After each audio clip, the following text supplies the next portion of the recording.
베드로후서 3장 1절부터 14절을 제가 대신 봉독해 드리겠습니다. 하나님의 말씀을 들으십시오. 사랑하는 자들아, 내가 이제 이 둘째 편지를 너희에게 쓰노니 이 두 번째 두 편지로 너희의 진실한 마음을 일깨워 생각나게 하여서 곧 거룩한 선지자들이 예언한 말씀과 주 되신 구주께서 너희의 사도들로 말미암아 명하신 것을 기억하게 하려 하노라. 먼저 이것을 알지니 말세에 조롱하는 자들이 와서 자기의 정욕을 따라 행하며 조롱하여 이르되 주께서 강림하신다는 약속이 어디 있느냐. 조상들이 잔 후로부터 만물이 처음 창조될 때와 같이 그냥 있다 하니 이는 하늘이 옛적부터 있는 것과 땅이 물에서 나와 물로 성립된 것도 하나님의 말씀으로 된 것을 그들이 일부러 잊으려 함이로다. 이로 말미암아 그때의 세상은 물이 넘침으로 멸망하였으되 이제 하늘과 땅은 그 동일한 말씀으로 불사르기 위하여 보호하신 바 되어 경건하지 아니한 사람들의 심판과 멸망의 날까지 보존하여 두신 것이니라. 사랑하는 자들아, 주께는 하루가 1000년 같고 1000년이 하루 같다는 이 한 가지를 잊지 말라. 주의 약속은 어떤 이들이 더디다고 생각하는 것 같이 더딘 것이 아니라 오직 주께서는 너희를 대하여 오래 참으사 아무도 멸망하지 아니하고 다 회개하기에 이르기를 원하시느니라. 그러나 주의 날이 도둑같이 오리니 그 날에는 하늘이 큰 소리로 떠나가고 물질이 뜨거운 불에 풀어지고 땅과 그 중에 있는 모든 일이 드러나리로다. 이 모든 것이 이렇게 풀어지리니 너희가 어떠한 사람이 되어야 마땅하냐. 거룩한 행실과 경건함으로 하나님의 날이 임하기를 바라보고 간절히 사모하라. 그날에 하늘이 불에 타서 풀어지고 물질이 뜨거운 불에 녹아지려니와 우리는 그의 약속대로 의가 있는 곳인 새 하늘과 새 땅을 바라보더라. 그러므로 사랑하는 자들아, 너희가 이것을 바라보나니 주 앞에서 점도 없고 흠도 없이 평강 가운데서 나타나기를 힘쓰라. 아멘. 오늘 우리는 이 베드로후서의 마지막 말씀인 3장 말씀을 마지막으로 살펴보고자 합니다.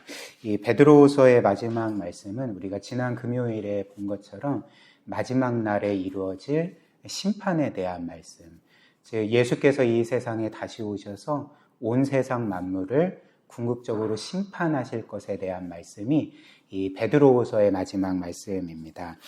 우리는 오늘 이를 세 부분으로 살펴보고자 하는데요. 첫 번째는 우리가 지난 금요일에 들었던 말씀을 다시 한번 요약해서 좀 살펴보겠습니다. 그것은 최후 심판은 왜 늦어지고 있는가에 대한 이제 답을 살펴볼 거고요. 그리고 두 번째는 우리는 그렇다면 이 최후 심판을 그 날을 어떻게 기다려야 하는가, 어떤 삶으로 기다려야 되는가, 이것을 살펴보겠습니다. 그리고 세 번째로 그 최후 심판을 통해 이루어질 새 하늘과 새 땅이 어떤 곳인지를 우리가 살펴보겠습니다. 그래서 첫 번째로 최후 심판은 왜 늦어지는가, 그리고 두 번째는 최후 심판을 어떻게 기다려야 되는가, 그리고 세 번째는 최후 심판을 통해 이루어질 새 하늘과 새 땅, 이렇게 살펴보겠습니다. 첫 번째로 이 본문 말씀은 왜 최후 심판이 늦어지는가에 대한 답을 주고 있습니다.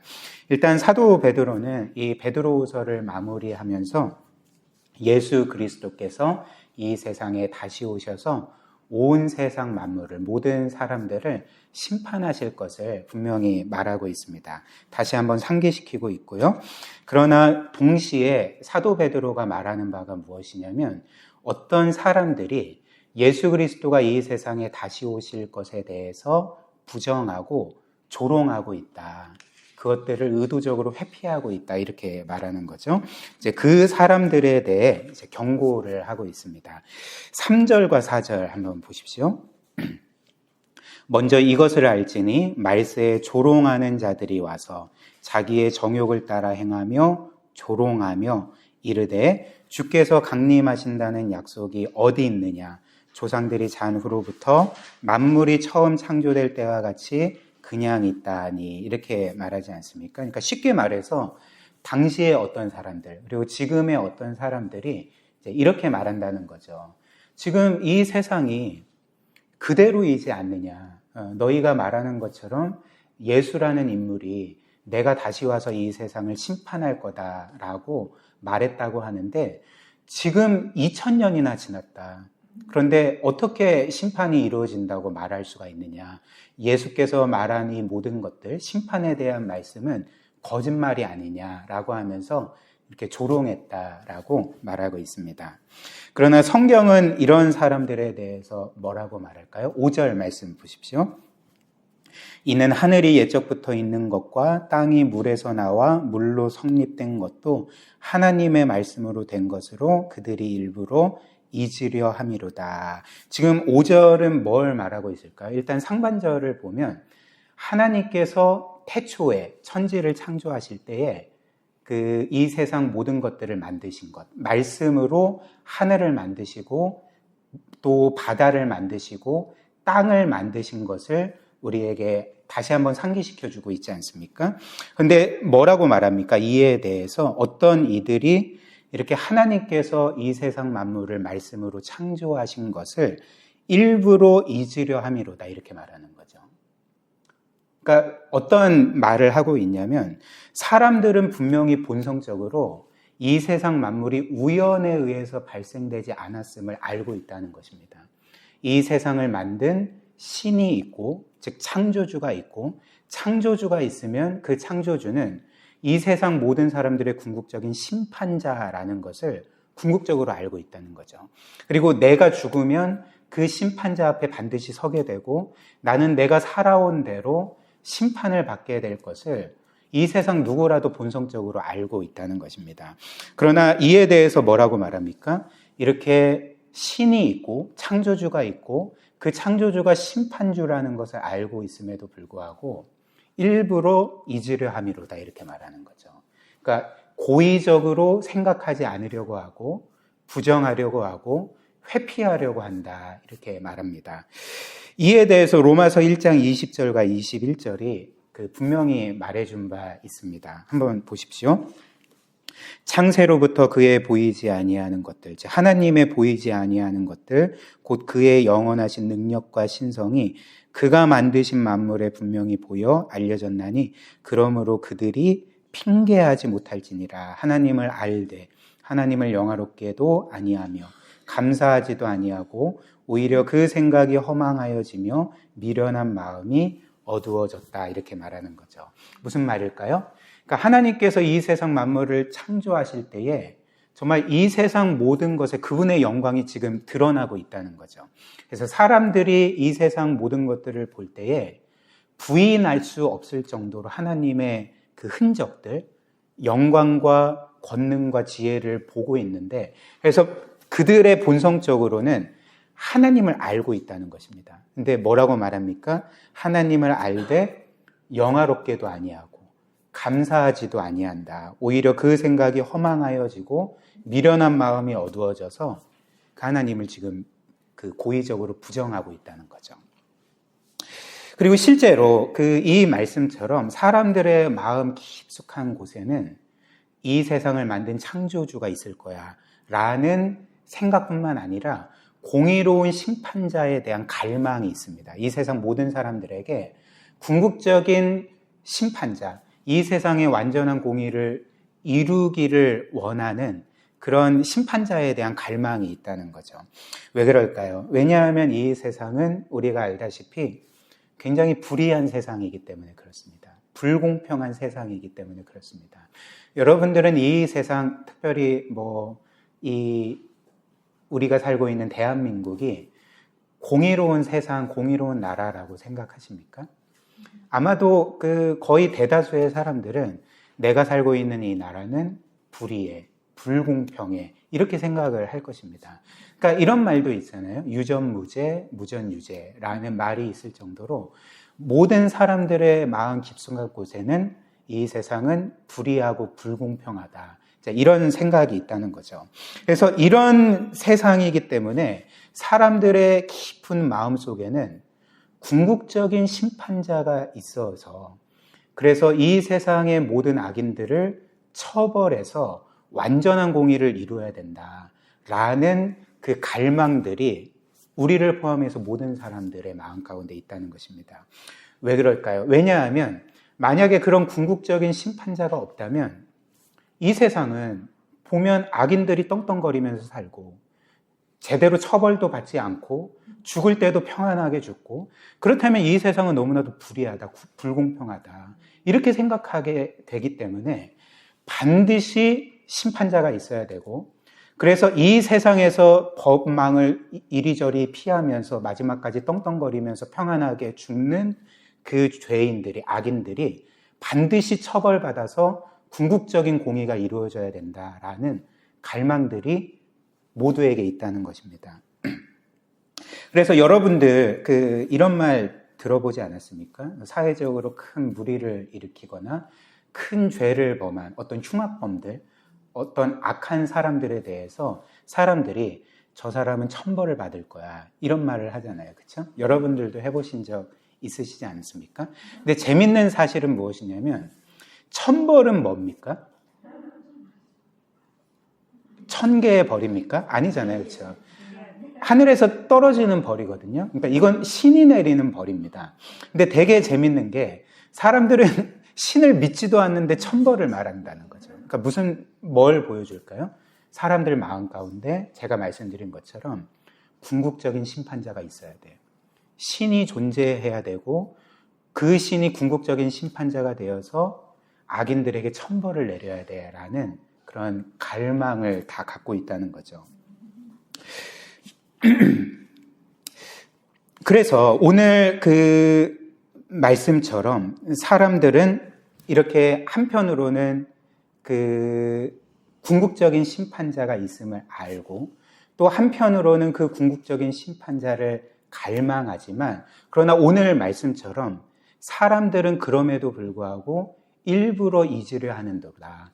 고의적으로 생각하지 않으려고 하고 회피하려고 하고 부정하려고 한다. 이렇게 말하지 않습니까? 왜 그럴까요? 그러니까 한편으로는 궁극적인 심판자를 원하지만 그 심판자가 있다면 나도 심판받을 것을 알기 때문에, 나도 그 심판자 앞에 서게 될 것을 알기 때문에 본성적으로 고의적으로 그 심판자를 회피하고 생각하지 않으려고 하고 부정한다는 것입니다. 이것이 이제 성경의 말씀인 거죠. 그러나 이제 그럼에도 불구하고 분명한 말씀이 무엇일까요? 하나님께서 살아계시다는 것. 그분이 창조주일 뿐만 아니라 온 세상 만물의 궁극적인 심판자가 되신다는 것. 그래서 우리 주께서 이 세상에 다시 오셔서 이 세상 만물을 궁극적으로 심판하실 것이라는 것을 오늘 성경이 우리에게 분명히 알려주고 있는 거죠. 그렇다면 이제 다음으로 주님께서는 분명히 우리에게 내가 다시 와서 모든 것들을 심판할 거다라고 말씀을 하셨는데, 왜 우리가 보기에도 이 최후 심판이 늦어지는 것처럼 보일까? 왜 사람들의 말처럼 왜 최후 심판이 늦어지는 것처럼 여겨질까라는 거죠. 성경은 이에 대해서 이제 분명한 답을 줍니다. 베드로후서 3장 8절과 9절 한번 보십시오. 8절, 사랑하는 자들아, 주께는 하루가 1000년 같고 1000년이 하루 같다는 이 한 가지를 잊지 말라. 주의 약속은 어떤 이들이 더디다고 생각하는 것 같이 더딘 것이 아니라 오직 주께서는 너희를 대하여 오래 참으사 아무도 멸망하지 아니하고 다 회개하기에 이르기를 원하시느니라. 이렇게 말씀합니다. 사랑하는 여러분, 사람들이 생각하는 것처럼 또 때때로 우리가 생각하는 것처럼 최후 심판이 늦어지는 것처럼 보이는 이유가 무엇입니까? 바로 오늘 이 말씀처럼 하나님의 지극한 사랑과 긍휼 때문이라는 거죠. 이 세상에 아직까지 그리스도를 믿지 않는 그 죄인들이 믿고 구원받기를 원하시기 때문에 단 한 사람의 죄인도 죄 가운데 멸망하기를 원치 않으시기 때문에 우리 주께서는 지금도 최후 심판을 늦추고 계시고 연기하고 계시고 이 세상의 모든 죄인들에게 계속적으로 구원받을 기회를 주고 계시다는 것입니다. 오래 참고 계시고 기다리고 계시다는 것을 우리에게 알려주고 있는 거죠. 이처럼 그 신약도 그렇고 구약도 우리에게 분명히 알려주는 사실은 하나님은 분명히 궁극적인 심판자이시지만 동시에 그분은 한편으로는 죄인이 심판받아 멸망받기를 원하지 않으신다는 것입니다. 죄인의 죽음을 기뻐하지 않으신다는 것입니다. 오히려 죄인의 구원을 기뻐하시는 하나님이시라는 거죠. 에스겔 33장 11절 유명한 말씀이지 않습니까? 너는 그들에게 말하라. 주 여호와의 말씀이니라. 나의 삶을 두고 맹세하노니 나는 악인이 죽는 것을 기뻐하지 아니하고 악인이 그의 길에서 돌이켜 떠나 사는 것을 기뻐하노라. 이스라엘 족속아 돌이키고 돌이키라. 너희 악한 길에서 떠나라. 어찌 죽고자 하느냐 하셨다 하라. 이렇게 말씀을 하는 거죠. 특별히 오늘 이 8절 말씀은 우리에게 죽게는 하루가 천년과 같고 또 천년이 하루 같다 이렇게 말씀하지 않습니까? 물론 죽게 하루가 천년 같고 천년이 하루 같다는 것은 주님의 시간과 우리의 시간이 전적으로 다르다라는 것을 의미할 것입니다. 그러나 이것은 또 한편으로는 이런 의미도 되는 거죠. 제가 지난 금요일에 말씀드린 것처럼 사람들은 주께서 지금 최후 심판을 말한 지 2000년이나 됐는데 이 최후 심판 다 거짓말 아닌가라고 말할 때에 주님께서는 이렇게 말씀하는 거죠. 내가 최후 심판을 말한 지 너희에게는 2000년이 지났지만 나에게는 1000년이 하루 같기 때문에 이틀밖에 지나지 않았단다. 나는 이처럼 너희를 오랫동안 기다려주고 참아주기를 원하고 너희가 구원받기를 원한단다. 이렇게 말씀하시는 거죠. 또한 죽게는 1000년이 하루 같다라고 말했습니다. 무슨 말일까요? 하나님께서는 최후 심판의 날까지 마치 하루하루를 1000년과 같이 계속적으로 기다려주시고 오래 참아주고 계시는 그분의 그 긍휼의 마음을 우리에게 보여주는 것 아니겠습니까? 그러나 그럼에도 불구하고 최후 심판은 취소된 건 아니죠. 연기되었지만 지금 우리를 구원하시기 위해서 늦춰지고 있기는 하지만 그럼에도 불구하고 이 최후 심판이 취소된 것은 아닙니다. 하나님께서 정하신 때에 분명히 주께서 이 세상에 오셔서 모든 것들을 심판하실 거라는 거죠. 베드로후서 3장 10절 그러나 주의 날이 도둑같이 오리니 여기에서 주의 날은 심판의 날입니다. 그 날에는 하늘이 큰 소리로 떠나가고 물질이 뜨거운 불에 풀어지고 땅과 그 중에 있는 모든 일이 드러나리로다 이렇게 말합니다. 특별히 주님께서 이 세상에 다시 오실 때에 그 주께서 도둑같이 오시리라 이렇게 말씀을 합니다. 도둑같이 오시리라. 무슨 말일까요? 그러니까 주님께서 이 세상에 다시 오실 때에 누구도 예상하지 못한 시간에 누구도 결코 생각하지 못한 그 순간에 주님께서 도둑같이 오셔서 이 세상 모든 악인들을 심판하실 거라는 것입니다. 따라서 그 날이 이르기 전에 주께서 이 세상에 도둑같이 오시기 때문에 어떻게 해야 됩니까? 구원받지 못한 사람들은 그때가 오기 전에 예수 그리스도를 믿고 구원받아야 되는 거죠. 또한 이미 믿고 구원받은 우리는 주께서 언제 오실지 모르기 때문에 늘 영적으로 깨어서 기다리고 주께서 우리에게 주신 사명을 신실하게 감당해야 하는 거죠. 그렇다면 이제 두 번째로 우리는 이런 최후 심판을 예수 그리스도께서 이 세상에 다시 오실 날을 이제 어떻게 기다려야 하는가, 어떤 삶으로 기다려야 하는가. 11절, 12절 한번 보십시오. 이 모든 것이 이렇게 풀어지느니 너희가 어떠한 사람이 되어야 마땅하냐. 거룩한 행실과 경건함으로 하나님의 날이 임하기를 바라보고 간절히 사모하라. 그 날에 하늘이 불에 타서 풀어지고 물질이 뜨거운 불에 녹아지려니와. 지금 사도 베드로는 주께서 반드시 오신다 이렇게 말씀을 한 후에 11절에 너희가 어떠한 사람이 되어야 마땅하냐 이렇게 말합니다. 그러니까 이 논리를 이해하십니까? 그러니까 주님께서 분명히 다시 오시기 때문에 너희는 마땅히 이런 삶을 살아야 된다. 지금 이렇게 말하고 있는 거죠. 그 마땅한 삶이 무엇일까요? 바로 거룩한 행실과 경건함으로 하나님의 날이 임하기를 바라보고 간절히 사모하는 삶, 이렇게 말하는 것입니다. 이런 삶을 살며 우리가 주께서 다시 오실 날을 기다려야 한다는 거죠. 그렇다면 오늘 사도 베드로가 말하는 것처럼 왜 우리는 마지막 날을 기다리며 거룩하고 경건한 삶을 살아야 되는가? 그것도 마땅히 그런 삶을 살아야 된다 말하는데 왜 그것이 우리에게 마땅한 삶인가? 어떤 이들은 이에 대해서 이런 말을 할 수도 있을 것입니다. 특별히 초대교회 때도 그랬고 교회 역사상 이런 사람들은 늘 있었던 거죠. 내가 예수 그리스도를 믿고 구원을 받고 나의 모든 죄가 영원히 대속됐다라고 내가 분명히 성경에서 보았다. 그리고 나는 이것을 믿는다. 그렇기 때문에 내 모든 죄가 용서받았기 때문에 나는 이제 내 마음대로 살아도 되는 것 아닌가. 죄의 문제가 해결됐고 형벌의 걱정도 없으니까 이제 내 마음대로 살면 되지 않을까라고 어처구니 없게 생각하는 사람들이 있었다라는 거죠. 성경도 그런 사람들에 대해서 말하고 있지 않습니까? 그러나 그렇게 살면 안 되는 거죠. 오늘 특별히 최후 심판을 불심판으로 말하고 있습니다. 그러니까 어떤 사람들은 이 불심판을 이 세상 모든 것들이 불타 없어져 버리겠구나. 그렇기 때문에 이 세상은 이제 없어져 버릴 것이니까 없어지기 전에 최대한 좀 마음껏 즐기다가 살아야 하는 것 아닌가. 그러니까 이렇게 생각을 하는 거죠. 근데 성경은 이런 사람들에 대해서 어떻게 말합니까? 만약에 이런 생각을 하는 사람들이 있다면 그 사람은 예수 그리스도를 믿는다고 하지만 진짜 믿는 게 아니라고 말하는 거죠. 왜 그럴까요? 우리가 구세주로 믿는 그 예수께서는 우리가 그처럼 내가 모든 죄를 사함받고 형벌의 걱정이 없으니까 내 마음대로 살아도 되는 것 아니야? 라고 생각하는 그 죄 때문에 십자가에 못 박히신 우리의 구주이시기 때문에 그렇습니다.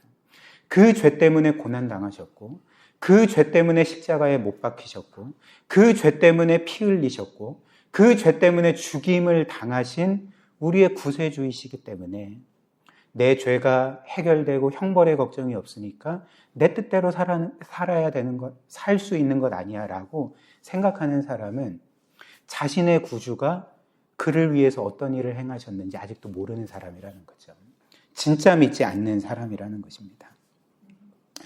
또한 예수 그리스도를 우리가 믿는다고 할 때 우리는 그분을 우리의 구세주로 믿을 뿐만 아니라 우리가 늘 고백하는 것처럼 우리의 주님으로 믿는 것 아니겠습니까? 주님이라는 것은 뭡니까? 그러니까 우리의 주인이라는 거죠. 더 롤드라는 그 단어 아닙니까? 그러니까 주님을 우리의 구세주뿐만 아니라 주님으로 고백하는 것은 주님, 주께서는 저를 구원하셨을 뿐만 아니라 이제 저의 모든 삶의 주인이 되셨습니다라는 그 고백을 하는 것과 같다는 거죠. 그러나 안타깝게도 우리를 포함해서 이 땅의 많은 성도들이 예수님을 구원자로 믿기는 하지만 주님으로 믿지는 않은 것 같이 보입니다. 즉 예수 그리스도께서 이루신 구원은 좋아하고 기뻐하고 감사하지만 그분이 자신을 그분의 핏값으로 사셨다는 것, 그리고 그분이 우리의 삶의 진정한 주님이 되셨다는 것, 우리의 삶의 주인이 되셨다는 것은 생각하지 않은 채 그렇게 살아가는 것을 우리가 보게 되는 거죠. 혹은 입술로는 내 예수 그리스도께서 나의 주님이시지만 그것을 머리로는 고백하지만 실제의 삶으로는 주님이 나의 주인이 아니라 내가 내 삶의 주인인 것처럼 살아갈 때가 많다는 것입니다. 그러나 성경이 우리에게 말하는 바는 예수 그리스도는 우리의 구세주이시자 주님이시고 그렇기 때문에 예수님을 우리는 둘로 나눌 수가 없는 거죠. 예수님을 구세주와 주님으로 구분할 수 없다는 것입니다. 분리할 수 없다는 것입니다. 예수님은 구원자이신 동시에 주님이신 거죠. 우리가 그분을 이처럼 어떤 면에서는 그분의 이 두 가지 정체성을 동시에 받아야 한다는 거죠. 이와 관련해서 팀 켈러 목사님이 설교 중에 이런 예화를 하신 적이 있습니다. 여러분들이 아시다시피 영어 이름에는 first name과 last name이 있지 않습니까? 그래서 우리 이름의 우리 이름으로 따지면 이제 first name은 이름에 해당되는 거고 last name은 성에 해당되는 거죠. 그래서 보통 그 영미권에서는 성이 뒤에 오잖아요. 그래서 last name이 성이고 first name이 이름에 해당되는 것입니다. 그런데 그 팀켈러 목사님의 사모님이 그 목사님에게 이렇게 말했다고 해봅시다 한번. 그렇게 한번 생각을 해봅시다. 그러니까 그 팀켈러 목사님이 이 예화를 들 때 내 아내가 나에게 이렇게 말했다고 생각을 해보십시오라고 이렇게 말한 거죠. 그래서 사모님이 팀켈러 목사님에게 이렇게 말합니다. 여보, 나는 당신을 사랑하고 당신을 원해요. 그러나 그럼에도 불구하고 나는 팀은 원하지만 켈러는 원하지 않아요. 이렇게 말했다고 해봅시다. 이게 말이 안 되잖아요. 팀 켈러라고 할 때 팀과 켈러가 나눠질 수 있습니까? 그렇지 않죠. 팀과 켈러는 하나의 인격인 거죠. 그러니까 팀은 원하지만 켈러는 원하지 않아요라고 말할 수가 없다는 것입니다. 마찬가지로 성경은 우리에게 예수 그리스도가 구원자시요 주님이시라고 말합니다. 예수님께서 구원자요 주님이시라고 할 때 그 둘을 나눌 수가 없는 거죠. 그렇기 때문에 우리가 예수 그리스도를 우리가 믿고 영접할 때에 우리는 그분을 구세주요 주님으로 영접하는 것이지 구세주로만 영접하고 나의 주님은 되실 수 없습니다. 나는 여전히 내 삶의 주인입니다 라고 말할 수가 없다는 것입니다. 그렇기 때문에 오늘 이 말씀처럼 사랑하는 여러분, 우리의 삶은 우리의 것이 아닙니다. 어떤 이들이 생각하는 것처럼 구원은 은혜로 받고 내 삶의 주인은 여전히 나다라고 우리는 결코 그렇게 말할 수가 없습니다. 우리는 예수 그리스도의 보혈로 구원받았을 뿐만 아니라 그 보혈로 사심받은 사람들이라는 거죠. 우리는 우리의 것이 아니라 주님의 것이고 그렇기 때문에 우리의 삶의 계획, 우리가 삶 가운데 행하는 모든 일들, 그리고 우리가 소유하는 모든 것들이 우리의 것이 아니라 주님의 것이라는 것입니다. 우리는 우리 예수 그리스도를 우리의 주인으로 늘 고백할 뿐만 아니라 우리의 삶을 끊임없이 그분께 드리고 우리의 삶의 모든 계획과 생각과 행동과 모든 것들을 그분께 드리면서 그분의 뜻대로 살아가야 하는 인생들이라는 거죠. 이것이 바로 예수 그리스도를 믿는다는 성경적인 참된 의미가 되는 것입니다. 또한 우리가 마지막 날에 심판을 바라보며 거룩하게 살아야 될 또 다른 이유가 있습니다. 그 이유는 우리가 그 성경이 말하는 것처럼 이 세상 마지막 날에 죄인들, 즉 예수 그리스도를 끝까지 거부한 사람들 뿐만 아니라 그러니까 우리 또한 주님의 심판대 앞에 서기 때문에 그런 거죠.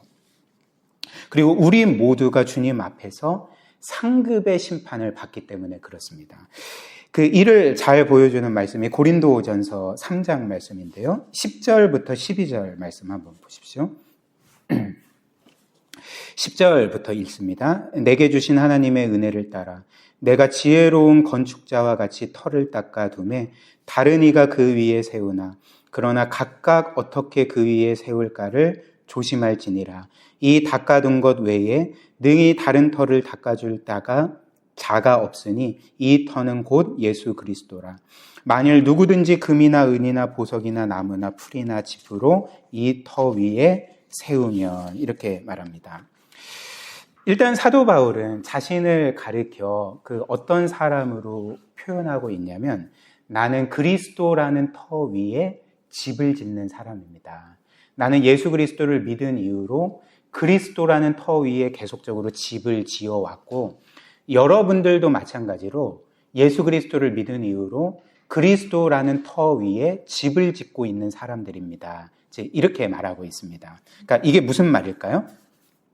그리고 또 그 사도 바울은 이어서 우리가 이렇게 집을 지을 때 그리스도라는 터 위에 집을 지을 때 어떤 이들은 금으로 집을 짓고 어떤 이들은 은으로 집을 짓고 어떤 이들은 보석으로 집을 짓고 어떤 이들은 나무나 풀이나 집으로 집을 짓는다. 이렇게 말을 하는 거죠.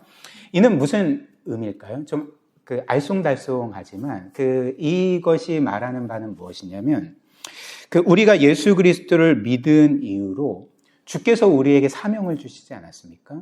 그리고 우리가 이제 마땅히 살아야 될 그분의 뜻을 보여주셨고 말씀을 알려주시지 않았습니까? 그래서 우리가 그분의 사명을 따라 그분의 뜻을 행하면서 살아가는 것이 마치 그리스도라는 터 위에 집을 짓는 것과 같다는 거죠. 그래서 그리스도 위에 우리가 세운 이 집이 의미하는 바는 우리의 평생에 주를 위해 산 삶, 주님의 뜻을 따라 산 삶의 결과물을 이 사도 바울은 그리스도 위에 지어진 집이라고 말하는 거죠. 그리고 13절은 이런 이유로 우리가 이렇게 평생 세우는 집을 각 사람의 공적이라고 말합니다. 각 사람의 공적이라고 말하는 거죠. 근데 성경은 이어서 우리가 이렇게 주님의 사명을 따라 산 공적에 대해서 어떻게 말합니까? 이 공적이 어떻게 된다고 말합니까? 이제 13절부터 보십시오. 각 사람의 공적, 즉 우리가 살아온 삶이 나타날 터인데 그날은 심판의 날, 주께서 다시 오시는 날입니다. 그 날이 우리의 삶을 이 공적을 밝히리니 이는 불로 나타내고 그 불이 각 사람의 공적이 어떠한 것을 시험할 것임이라. 만일 누구든지 그 위에 세운 공적이 그대로 있으면 상을 받고 누구든지 그 공적이 불타면 해를 받으리니 그러나 자신은 구원을 받되 불 가운데서 받은 것 같으니라. 이렇게 말합니다. 일단 제가 말씀드린 것처럼 성경은 예수 그리스도를 끝까지 믿지 않는 거부한 사람들만 심판을 받을 뿐만 아니라 우리 또한 지금 심판을 받는다라는 거죠. 그러나 우리가 받을 심판은 어떤 심판입니까? 그리스도를 끝까지 거부한 사람들이 받는 형벌의 심판이 아닌 거죠. 우리는 결코 형벌의 심판을 받지 않습니다. 왜냐하면 예수께서 이미 우리를 대신하여 우리의 모든 죄에 짊어지시고 십자가에 못 박혀 죽으심으로써 형벌의 심판을 받으셨기 때문에, 그렇기 때문에 로마서가 말하는 것처럼 그리스도 안에 있는 우리에게는 결코 정죄함이 없는 거죠. 결코 형벌의 심판이 없는 거죠.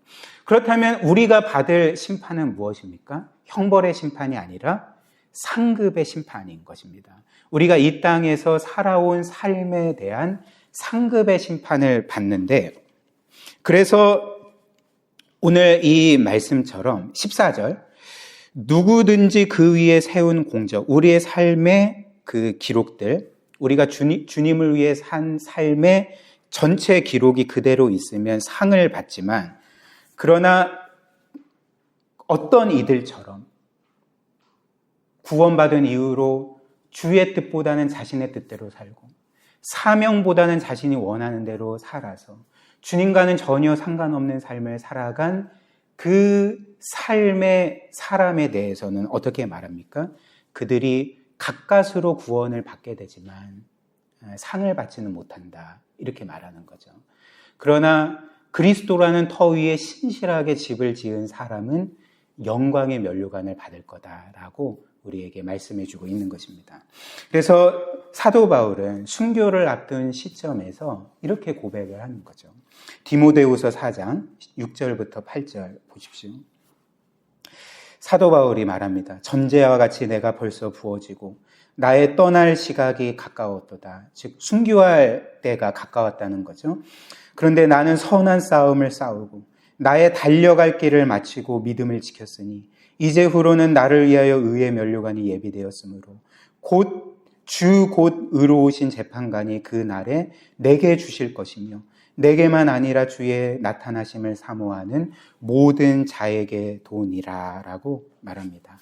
사랑하는 여러분, 만약에 사도 바울이 믿는 바가 그냥 대충 살아도 모든 이들이 영광의 면류관을 받는 것이었다면 사도 바울이 이렇게 고백하겠습니까? 혹은 사도 바울이 고백한 것처럼 선한 싸움을 싸우고 나의 달려갈 길을 마치고 믿음을 지키고 그리고 어찌됐든 주를 위해 최선을 다해 자신의 생명을 아낌없이 내어줄 정도로 살 이유가 있겠습니까? 그렇지 않습니다. 사명을 따라 신실하게 산 사람과 그렇지 않은 사람이 별반 차이 없이 똑같이 영광의 면류관을 얻는다면 우리가 이렇게 신실하게 살아갈 이유가 전혀 없게 되는 거죠. 그러나 사도 바울이 뭐라고 말합니까? 나는 선한 싸움을 싸우고 나의 달려갈 길을 마치고 지금까지 믿음을 지켰다. 나는 전제와 같이 내가 벌써 부어지고 내가 이 세상을 떠날 시간이 가까워왔다. 그러나 나는 어떤 면에서 이런 험난한 세월을 살았지만 내가 확신하는 바가 있다. 주께서 나를 위해 영광의 면류관을 예비하셨다는 것. 주께서 나를 위해 영광의 보좌를 예비하셨다는 것.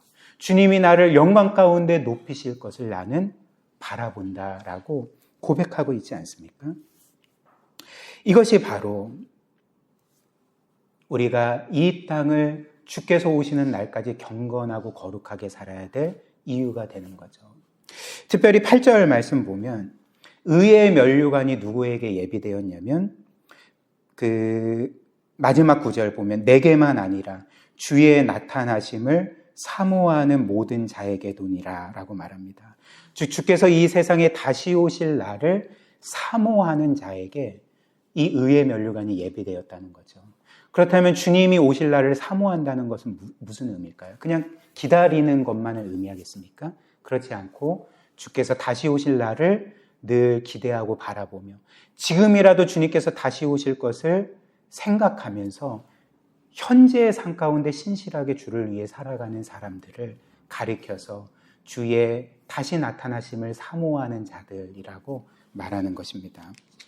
따라서 우리도 이 사도 바울과 같이 마지막 날에 받을 이 영광의 면류관을 바라보며 이 땅에 우리에게 주어진 삶을 신실하게 살아가고 사명을 따라 살아가야 한다는 것입니다.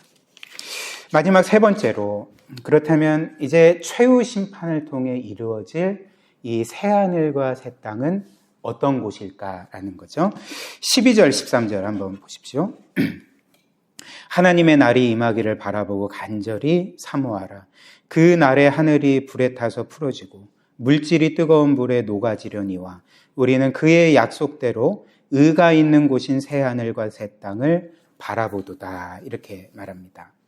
일단 12절은 하나님의 날, 주께서 이 세상에 다시 오시는 날이 온 세상이 불로 심판받는 날이라고 말하고 있습니다.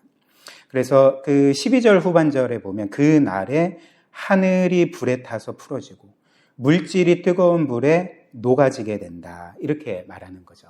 그래서 역사상 이 베드로후서의 이런 말씀을 보고 어떤 사람들은 최후 심판은 하늘에서 불이 이 땅에 떨어져서 이 땅의 모든 것들이 불에 타서 없어지는 때구나.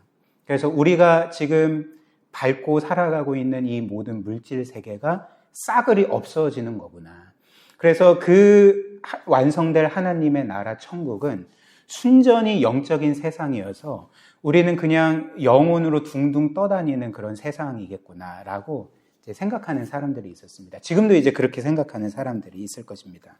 그러나 성경이 말하는 마지막 날에 주 예수 그리스도로 말미암아 이루어질 그 완성될 하나님의 나라 천국은 순전히 영적인 세상이 아닙니다.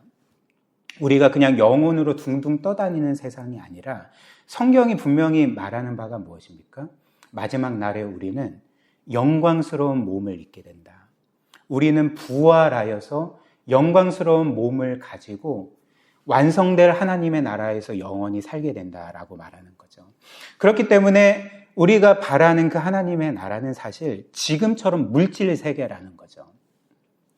지금과 같이, 물론 지금과 현격하게 다르겠지만 지금처럼 우리가 보고 있는 이런 땅이 있고 하늘이 있고 우리가 누리고 있는 모든 것들이 있는 물질 세계라는 것입니다. 그렇다면 12절에 기록된 이 마지막 날의 불심판은 뭔가, 불로 이 세상이 태워진다는 것은 뭘 의미하는가? 제가 말씀드린 것처럼 이 불은 이 세상 만물을 태워서 없애버리는 불이 아니라 어떤 불일까요? 그러니까 이 세상의 죄와 악들, 그리고 죄의 불순물들인 이 세상의 여러 불의와 불공평함과 죄로 인해 깨트려진 더러워진 모든 것들이 불로 인해서 정화되는 것을 의미한다는 것입니다. 깨끗하게 되고 새롭게 되는 것을 의미하는 거죠. 이것이 바로 마지막 날 심판으로 이루어질 일이라는 것입니다. 그래서 이런 이유로 12절에 기록된 그날의 하늘에서 그 불이 내려와서 하늘이 불에 타서라고 할 때 이 불이라는 것을 그 원어 성경을 보면 그 푸로라는 헬라어 단어거든요. 그 좀 이렇게 발음이 어려운데 퓨로라는 헬라어 단어입니다. 퓨로라는 헬라어 단어인데 이 퓨로라는 이 단어에서 영어 단어 그 퓨어라는 단어가 나왔습니다. 그러니까 퓨어라는 단어 아시지 않습니까? 깨끗한, 순수한이라는 단어죠. 그리고 동사형은 그 퓨어파이인데 뭘 깨끗하게 하다라는 의미의 단어인 것입니다. 그러니까 뭘 의미합니까? 뭘 의미할까요? 이 헬라어 퓨로라는 단어는 그 어떤 의미냐면 어떤 그 불순물이 섞여 있는 광물을 용광로에 넣어서 불에 태워서 정련하는 것을 의미하는 단어인 거죠. 깨끗하게 불순물을 다 제거하고 순수하고 완전한 것을 만드는 것을 의미하는 단어가 퓨로라는 그 단어라는 것입니다. 그러니까 무슨 말일까요? 마지막 날 주께서 이 세상에 오셔서 불로 이 세상을 심판하실 것입니다. 그 불이 문자적인 불인지 상징적인 것인지 우리는 알 수 없지만 주께서 이 세상 만물을 불로 심판하실 때 그 불이 기능하는 것이 무엇이냐면 이 세상의 모든 죄를 태우고 이 세상의 모든 악을 태우고 이 세상의 죄로 깨트려진 모든 것들을 다시금 정상으로 돌리고 그래서 이 세상을 회복시키고 새롭게 하고 완전하게 하고 지금 세상과는 비교도 할 수 없을 정도로 영광스러운 모습으로 변화시키는 것이 마지막 날 주께서 이 세상을 불로 심판하셔서 그 결과물로 이루어내실 그 새 하늘과 새 땅이라는 거죠. 그래서 요한계시록 21장을 보면 마지막 날 이루어질 이 하나님의 나라를 새 하늘과 새 땅이라고 우리에게 알려주고 있는 것입니다. 1절부터 한번 보십시오. 또 내가 새 하늘과 새 땅을 보니 처음 하늘과 처음 땅이 없어졌고 바다도 다시 있지 않더라. 또 내가 봄에 거룩한 성 새 예루살렘이 하나님께로부터 하늘에서 내려오니 그 준비한 것이 신부가 남편을 위하여 단장한 것 같더라. 내가 들으니 보좌에서 큰 음성이 나서 이르되 보라 하나님의 장막이 사람들과 함께 있음에 하나님이 그들과 함께 계시리니 그들은 하나님의 백성이 되고 하나님은 친히 그들과 함께 계셔서 모든 눈물을 그 눈에서 닦아주시니 다시는 사망이 없고 애통하는 것이나 곡하는 것이나 아픈 것이 다시 있지 아니하리니 처음 것들이 다 지나갔음이러라. 이렇게 말합니다. 마지막 날 주께서 이 세상 만물을 심판하시고 이제는 하나님의 나라를 완성하실 때에 이 땅에 새 하늘과 새 땅이 이루어집니다. 그리고 새 하늘과 새 땅은 어떤 곳입니까? 하나님이 영원토록 우리의 하나님이 되시고 우리는 영원토록 하나님의 자녀로서 살아가는 세상. 그리고 그 세상은 어떤 세상이냐면 이제는 눈물도 없고 사망도 없고 애통하는 것도 없고 곡하는 것도 없고 아픈 것도 없는 세상인 거죠. 사망과 애통과 고통스러운 것이 없어졌다는 것은 무엇을 의미할까요? 그 모든 것들을 일으킨 죄가 없어졌다는 것을 보여주는 거죠. 왜냐하면 사망이나 고통이나 슬픔이나 이렇게 깨어진 모든 것들이 다 죄의 결과이기 때문에 그러나 죄가 없어졌을 때 이 세상은 더 이상 눈물도 없고 아픔도 없고 고통도 없고 질병도 없고 사망도 없는 영원한 생명과 복락만이 있는 세상으로 그렇게 변화될 거라는 것입니다. 그리고 5절 말씀 보좌에 앉으신 이가 이르시되 보라 내가 만물을 새롭게 하노라 하시니라 이렇게 말합니다. 보좌에 앉으신 이 주께서 뭐라고 말씀하십니까? 내가 만물을 없앨 거다라고 말하는 것이 아니라 새롭게 하신다는 거죠. 만물을 없애시는 게 아닙니다. 새롭게 하시고 완전케 하시고 영광스럽게 하신다는 것이 바로 이 새하늘과 새 땅이라는 것입니다. 또한 마지막 날에 완성될 이 하나님의 나라는 우리가 생각하는 것처럼 그 에덴 동산 같은 그런 동산이 아닌 거죠. 시골이 아닌 것입니다. 우리는 보통 그 완성될 하나님의 나라를 그냥 들판에서 뛰놀고 뒹굴고 과일 따먹고 낮잠 자고 뭐 이런 곳으로만 생각을 하는데 그 완성될 하나님의 나라는 그런 곳이 아니라는 거죠. 오늘 이 요한계시록 21장 특별히 2절에 보면 새하늘과 새 땅이 이루어질 때 그곳이 어떤 곳이라고 합니까? 또 내가 보매 거룩한 성 새 예루살렘이 하나님께로부터 하늘에서 내려왔다 이렇게 말하는 거죠.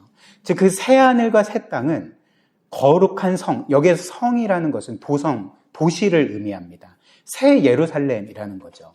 이스라엘에서 예루살렘은 어떤 곳이었습니까?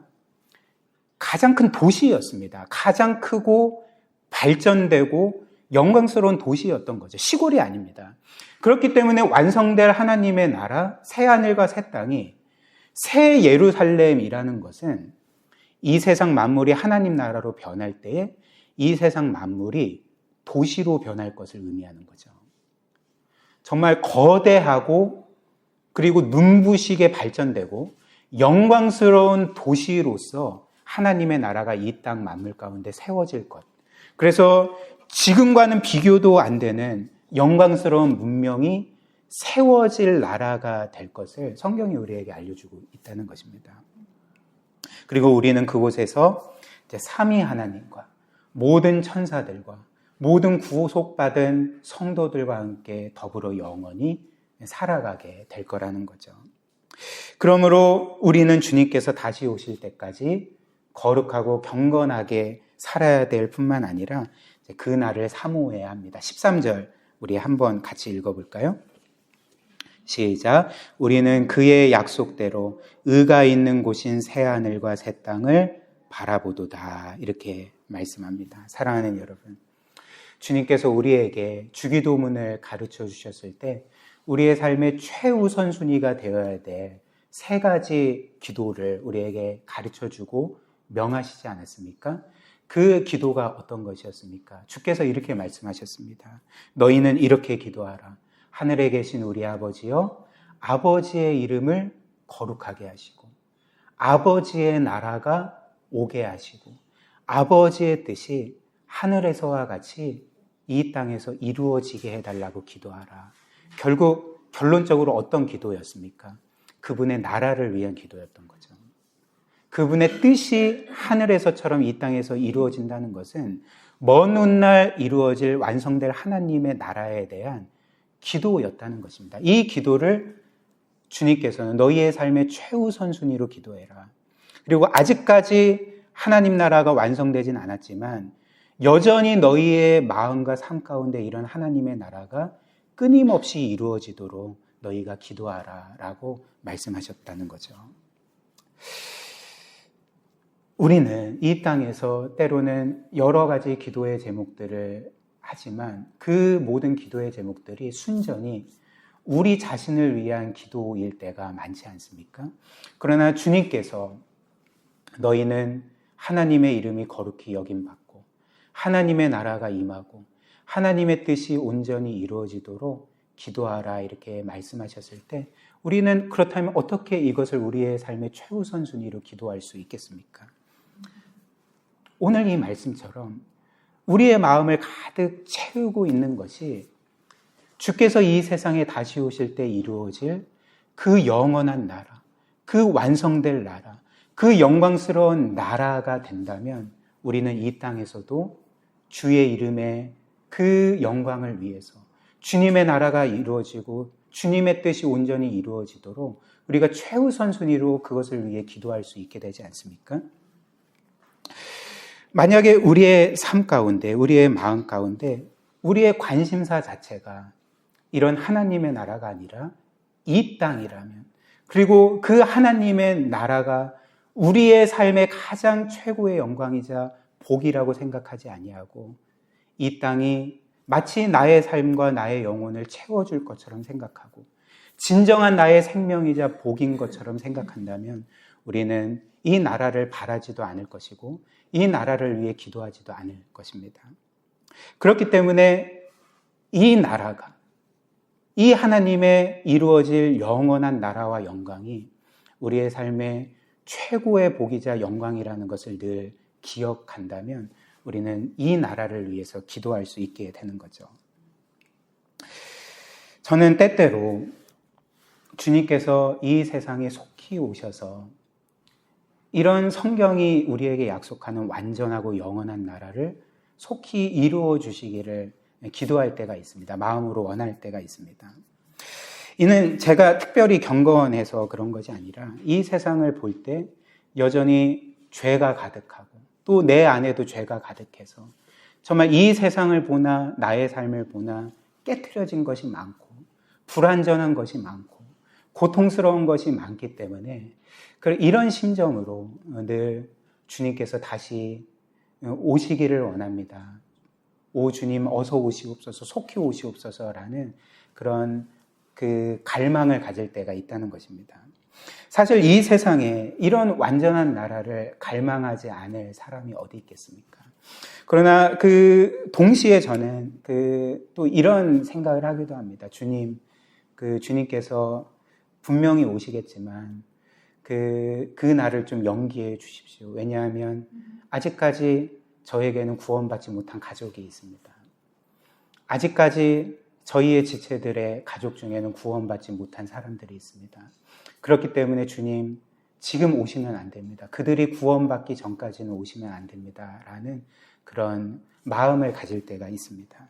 그러나 그럼에도 불구하고 우리가 정말 주님의 나라가 어떤 곳인지를 안다면 그곳에는 더 이상 아픔도 없고 슬픔도 없고 고통도 없고 죽음도 없고 영원한 생명과 영광이 가득한 세상이라는 것을 우리가 안다면 우리는 정말 진실한 마음으로 그 나라를 바라고 원하고 지금이라도 주님 어서 오십시오라는 그 고백을 들을 수 있지 않겠습니까? 마지막으로 C.S. 루이스의 소설 나니아 연대기의 2편인 사자 마녀 그리고 옷장이라는 그 소설의 일부분을 여러분들에게 말씀드리고 말씀을 마치려고 합니다. 영화로도 제작이 되었었는데요. 보신 분도 있겠지만 이 나니아 연대기를 보면 특별히 2편 사자 마녀 옷장 영화를 보면 어떤 한 나니아라는 가공의 세계가 있죠. 너무나도 아름다운 세상입니다. 그리고 그곳에 사는 모든 동물들은 정말 행복하게 살고 있는 거죠. 근데 어느 날 마녀가 나니아에 들어와서 모든 것들을 빼앗고 또 모든 것들을 점령하고 그리고 나니아에 저주를 내려서 나니아가 늘 사시사철 좋은 날씨였는데 겨울로 바뀐 것입니다. 모든 것들이 얼어붙게 된 거죠. 그래서 나니아의 모든 동물들은 이제 마녀의 억압 가운데 굉장히 이제 불행한 삶을 살고 있었습니다. 근데 그럼에도 불구하고 어떤 이들이 예로부터 내려오던 예언의 말씀을 붙들고 있었던 거죠. 그 예언의 말씀이 무엇이냐면 소설 속에 이제 예수 그리스도를 상징하는 사자 아슬란이 있습니다. 아슬란이 어느 때에 와서 마녀를 무찌르고 이 나니아의 모든 것들을 다시금 회복시킬 거다라는 예언의 말씀이 오래전부터 전해져 왔었고 동물들은 신락 같은 희망을 품고 예언의 말씀만 붙들고 참 힘겨운 시기를 견디고 있었습니다.